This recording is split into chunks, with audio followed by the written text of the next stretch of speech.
Ako, sabi nila, mga extrajudicial killing ko, yan ang ICC na yan, because they want to hang me. And so,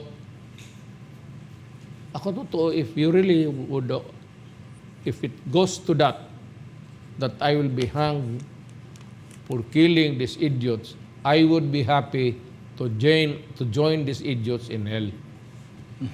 And we will fight it out hanggang imperno na.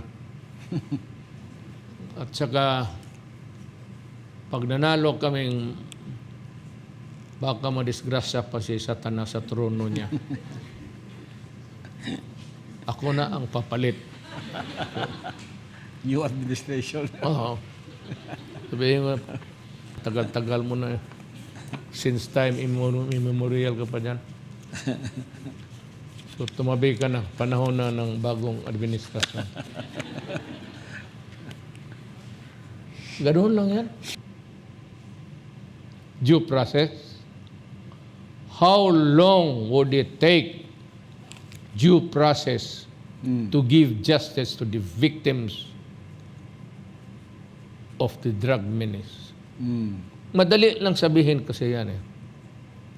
Ako, abogado ako. I'm a lawyer and I was once a prosecutor. And I would be the first to honor that due process in the Constitution. But sa takbo nito, kung kayo mismo ang naglalaro, wala na maghuli sa inyo. Because you are the ones, the law enforcers yourselves, are playing with drugs. Who then, in the course of things, may yung iba kasi, yung ordinary criminal, madali mahuli, Pastor. Pero kung ang pulis na ang maglaro, the law enforcement, matagal to. Yan. And it would take a heaven-sent event that would blow this up, everything. Sige lang, Pastor, total. Alam ko, hindi ka marin takot mamatay. Para sa tama, Mayor. Sabi nga, the gift of God is eternal life. Yes. In heaven. So, alam ko na you have gone all through these levels in life at alam ng mga tao yan. Well, ginawa mo yung lahat ng kaya mong gawin, Mayor, because you took an oath of office to protect our country.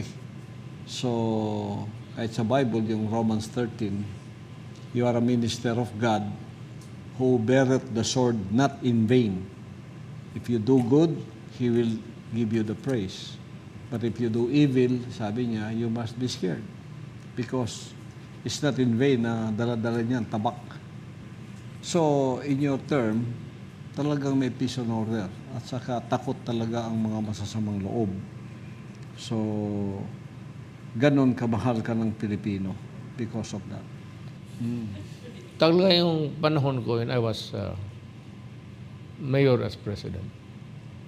Pag nandiyan ka sa droga, sinasabi ko sa inyo, I've been open about it. And even with itong ICC probe about the extrajudicial killing, which I would not term, hindi maging extrajudicial killing yan. Pumasok ka sa krimen, sabihin extrajudicial killing, extrajudicial killing. You know very well, and you do not let me hear you about not being forewarned. Sinabi ko sa inyo, drugs will destroy this country. Drugs will destroy the younger generation of Filipinos. At sinasabi ko sa inyo noon, do not, kasi papatayin ko kayo.